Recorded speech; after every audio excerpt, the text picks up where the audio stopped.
Setiap pemimpin pasti membawa visi politik. Anda harus belajar lagi. Anda harus belajar minum obat lagi. Saudara harus bertanggung jawab forum ini. Terima kasih. Kalau bingung nggak ngopi cium mana Pak?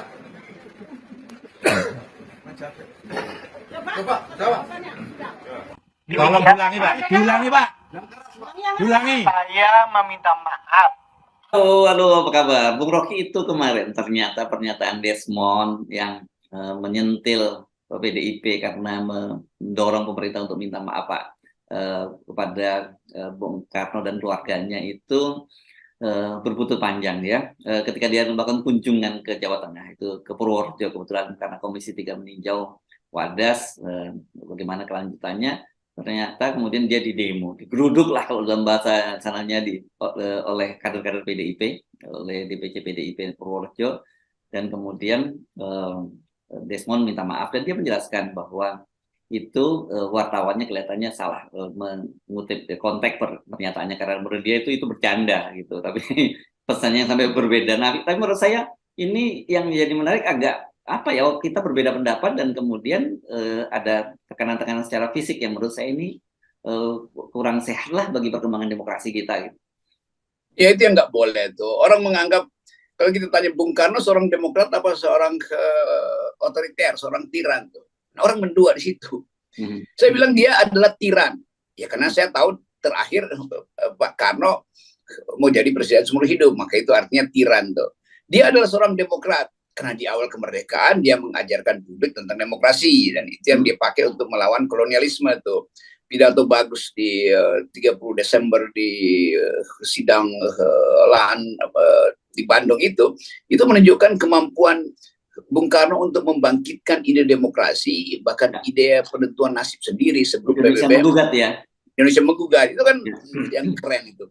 Jadi tinggal kita pilih di dalam fase mana Bung Karno itu kita leluhkan sebagai intelektual, sebagai penanding dunia, di era mana beliau akhirnya tergoda untuk memperpanjang kekuasaan. Kan itu dua hal yang menjadi bahan riset sejarah tuh. Jadi PDIP nggak boleh ngamuk karena soal itu adalah soal ilmu pengetahuan. Jadi itu intinya tuh. Ya kalau begini nanti saya dilaporin lagi, misalnya saya pro Desmond apa segala macam. Ya enggak, itu bukan itu soalnya. Saya kemarin ada di Bengkulu dan saya bahkan bikin video pendek di situ untuk meminta pemerintah tingkatkan bandara Bengkulu itu jadi bandara internasional. Karena Soekarno nama internasional. Sekarang nama bandara itu Fatmawati Soekarno itu. Jadi sebetulnya Ibu Fat itu yang mengasuh ruang privat Bung Karno sehingga Bung Karno bisa tampil maksimal ke ruang publik. Nah, itu yang saya mau terangkan tuh. Jadi berhaklah Bengkulu ini, rakyat Bengkulu untuk meminta agar bandara Bengkulu sekarang itu dinaikkan statusnya jadi bandara internasional supaya orang publik internasional tiba ke situ dan lihat, oh itu bandaranya namanya Fatmawati Soekarno dan itu statusnya internasional. Orang akan riset di situ. Di situ ada benteng Inggris kan, kita tahu bahwa Bengkulu ditukar tambah dengan Singapura. Mungkin kalau nggak ditukar tambah oleh Belanda udah jadi Singapura beneran Bengkulu kan. Jadi itu cara saya membantu menaikkan isu ini supaya jadi isu yang betul-betul bermutu. Jadi sebetulnya kalau kita balik lagi kita bisa ambil bagian yang bagus dari Bung Karno itu kita majukan. Kemampuan Bung Karno berdiplomasnya itu yang mesti ada pada Ibu Megawati dan Mbak Puan. Kalau cuma sekedar mengunjungi kemarin berkunjung, iya itu apa namanya itu lokasi di Seoul, ya. Di Seoul itu orang anggap ya itu kan separuh turisme sebetulnya tuh. Jadi sebetulnya kita mau PDIP itu tumbuh di dalam pikiran Soekarnoisme awal itu sebetulnya tuh. Kalau Soekarno akhir ya udah dia udah tragis saja karena salah memprediksi politik lalu terjebak di dalam peristiwa G30S. Tapi itu biarkan itu dianalisis oleh sejarawan, bukan PDIP yang bereaksi, mestinya sejarawan yang bereaksi. Ya dan kasus ini kan sebenarnya mencuat itu karena ya, tiba-tiba saja Pak Jokowi entah nggak ada hujan nggak ada angin tiba-tiba menyampaikan soal Pak Bung Karno ya soal pencabutan TAP MPRS kan itu peristiwa yang lama dan itu bukan hal yang baru kan kemudian muncul pernyataan dari PDIP untuk keluar pemerintah meminta maaf kepada Bung Karno dan keluarganya. Padahal sebenarnya saya kira persoalan Bung Karno sekali lagi kita tekankan di sini posisinya di bangsa ini clear, jelas dan tidak ada pernah digugat-gugat, dan mereka Bung Karno itu ditempatkan secara terhormat sebagai pahlawan dari bangsa ini kan. Itu tukar tambahnya begitu jadinya kan. Orang lihat ya Pak Joko juga ngapain mengangkat kembali isu itu kan. Jadi PDIP justru dapat bola dari Jokowi itu, lalu publik marah pada Desmond, padahal Desmond ya bereaksi sebagai seorang anggota DPR yang paham bahwa kalau negara minta maaf itu artinya seluruh sejarah ditulis ulang gitu. Ya. Tapi kalau pemerintah minta maaf ya juga udah Pak Harto bahkan udah memberitahu bahwa Bung Karno itu pahlawan. Ya. Pak SBY juga begitu, di era Ibu Mega ya TAP-nya dibatalkan. Jadi sebetulnya udah selesai. Semua pemerintah menganggap bahwa tidak ada kesalahan Pak Jokowi, tapi negara nggak boleh begitu. Negara harus meresmikan catatan sejarah bahwa Bung Karno pernah terlibat dalam satu peristiwa politik yang membuat dia dianggap bertanggung jawab kan itu kan. Kan kalau misalnya negara memaafkan itu aja pertanggungjawaban Bung Karno yang ditolak apa namanya tuh Nawa apa juga itu pidato Nawasara itu juga mesti diterima. Yo itu berarti MPR mesti bersidang ulang untuk membaca kembali laporan pertanggungjawaban Presiden Bung Karno tahun 67 apa tahun 70 itu kan. Jadi ini jadi panjang urusannya tuh. Jadi sekali lagi Pak Karno itu ada di hati setiap rakyat Indonesia tuh. Bukan hanya di hati PDIP, bahkan rakyat kecil itu paham bahwa ide Marxisme itu adalah ide bagus dari Bung Karno. Dan itu berbeda dengan ide Marxisme. Dalam Marxisme nggak ada property right itu. Karena prinsip Karl Marx adalah from each according to his ability to each according to his needs itu. Belum ada her pada waktu itu karena Marx nggak ngerti feminisme. Nah, Bung Karno mengajukan tesis yang justru berbeda. Karena Bung Karno menganggap bahwa di Indonesia tetap ada pemilikan pribadi walaupun tinggal setengah hektar atau seperti hektar. Itu yang namanya Marxisme itu. Dan Marxisme justru relevan sekarang karena Pak Jokowi membagi-bagikan sertifikat, bukan membagi-bagikan tanah sebetulnya tuh. Yang dimaksud Bung Karno adalah keadilan para petani itu untuk memperoleh tanah yang diberikan oleh alam dan nggak boleh dikuasai oleh segelintir orang aja. Kalau sekarang petani yang disebut petani di Jawa itu di mana-mana itu petani Jakarta yang memiliki tanah di daerah non Jakarta. Itu mestinya yang dikaji oleh PDIP, bukan marah-marah itu. Ya. Ini saya ingin memberikan semacam testimoni pribadi, tapi saya kira mungkin bisa menjadi gambaran bagaimana para rakyat kita itu memandang Bung Karno. Saya teringat ketika itu saya masih sangat kecil, Pak. Kalau nggak salah tahun 70 ya, Bung Karno itu wafat ya. Dan itu kami mendengarnya satu keluarga itu melalui radio, ya. Dan ibu saya dan ayah saya itu berbeda politik dengan Bung Karno. Karena kami dari keluarga Nahdien gitu, dan mereka berdua menangis pada saat itu ketika Bung Karno wafat. Jadi kita menggambarkan betapa lintas politik orang itu mencintai Bung Karno seperti itu.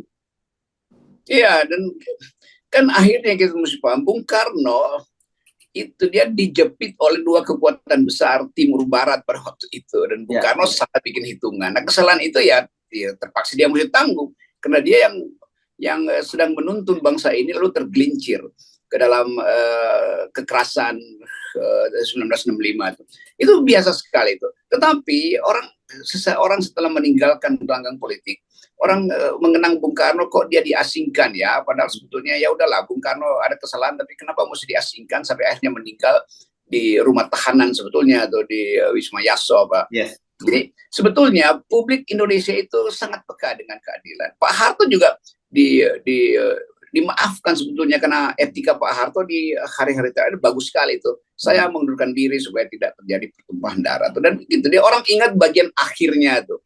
Nah, kalau sekarang itu mau dikorek-korek lagi itu ya, biarkan itu mengendap sebagai kontroversi. Biarkan itu mengendap dalam posisi-posisi orang tidak mendukung Bung Karno tapi orang mencintai dia, kan bagus betul kan. Yeah. Bahkan orang yang anti Bung Karno Buya Hamka itu datang ikut mengantarkan Karno bahkan ketika sakit. Jadi sebetulnya bagian humanis ini yang mestinya dimanfaatkan oleh PDIP untuk mengatakan Bung Karno adalah seorang humanis. dan bukan Bung Karno yang membuktikan, rakyat Indonesia yang menerima determinasi itu bahwa Bung Karno seorang komunis. Semua rakyat, nggak ada rakyat Indonesia yang tidak mencintai Bung Karno. Ada yang menganggap ya tapi secara umum bahkan 110% bahkan kita kasih tambahan 10% itu margin of errornya bahwa orang mencintai Bung Karno. Jadi jangan jadikan Bung Karno itu aset keluarga Megawati, dia aset bangsa. Nah, kalau dia jadi aset sekedar jadi aset PDIP, dia justru jadi liability, bukan lagi surplus. Soekarnoisme itu justru defisit karena seolah-olah Bung Karno itu hanya milik PDIP, sehingga orang yang mengevaluasi Bung Karno itu akan dimusuhi kan. Kacau itu. Ya, oke. Tapi gini ya, tadi kan kita singgung bahwa ini kenapa tiba-tiba Pak Jokowi yang menyatakan itu. Kelihatannya ini semua backgroundnya ini ada kepentingan politik yang pragmatis lah sekarang gitu ya. Dan juga ini kita mendengar ini Gerindra juga langsung bereaksi gitu dan menyatakan akan dibahas soal Desmond ini. Saya kira ini kemudian ya, rupanya ini lebih kental kepentingan politik kontemporer ketimbang kemudian kita ingin menempatkan Bung Karno pada posisi yang sebenarnya, pada makom yang sebenarnya gitu.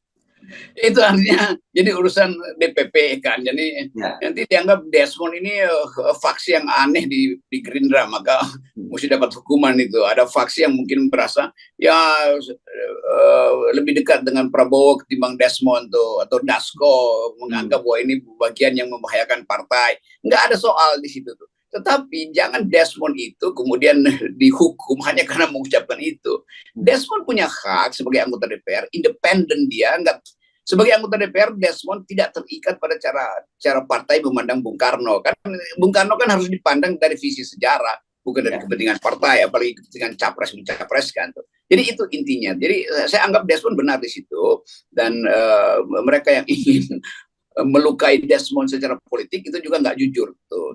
Jadi biarkan sejarawan yang nilai Desmond benar apa enggak, bukan DPP partai. Kalau DPP partai itu tentu sinyalnya supaya nggak mengganggu hubungan antara Pak Prabowo dan Ibu Megawati. Ya memang mungkin juga nggak ada terganggu di situ. Hasto aja atau PDIP aja yang baper itu. Jadi sebetulnya justru ini kesempatan. Kalau usulan saya, nanti tanggal 30 Desember orang akan ingat pidato Indonesia Menggugat di depan Pengadilan Tinggi Belanda di Bandung, dan namanya sekarang Museum Indonesia Menggugat. Coba Ibu Mega, Ibu Puan atau Hasto atau siapapun yang di PDIP lakukan upacara yang sama dengan misi yang sama, yaitu tema Indonesia Menggugat diajukan pada Belanda. Nah, sekarang Indonesia Menggugat diajukan pada Cina misalnya, itu kan bagus betul kan? Jadi pelajaran Bung Karno itu di dalam pembelaan itu menunjukkan beliau hafal luar kepala data tentang eksploitasi dunia pada waktu itu. Ini tahun 30 loh. Dengan statistik yang tersedia, beliau bikin dalil bahwa dunia ini terbelah karena eksploitasi kapitalisme itu. Nah sekarang siapa yang jadi kapitalisme? Oligarki. Nah PDIP mesti lakukan refleksi itu supaya orang paham bahwa Bung Karno itu dari awal anti oligarki. Gitu, kira-kira. Lalu nanti PDIP kasih sinyal, kalau begitu petugas partai kita sekarang pro apa anti oligarki, kan begitu cara bermutu. Dan kemudian itu libatkan semua komponen anak bangsa, bukan kemudian dimonopoli oleh PDIP sendiri kan? Iya, undang beberapa tokoh oposisi, jadi bikin lomba pidato mengenang Bung Karno yang berpidato di Pengadilan Tinggi Belanda di Bandung itu. Begitu. Ini usulan saya untuk mempromosikan PDIP loh. Oke, nanti akan angle-nya nanti akan muncul headline Rocky Gerung setelah mendukung Luhut dan Gibran sekarang mendukung PDIP gitu ya. Iya, coba pidato seperti Jokowi itu Ibu Mega pasti undang balik Ganjar untuk masuk PDIP dan dijadikan capres. Oke. Baik, terima kasih, Bung Rocky. 0%. Ya, kita hanya bisa menyumbang ide itu, dan ide itu gratis lah, ambillah. 0% tidak gratis. Yes, thank you, Bung Rocky. Yes. Oke.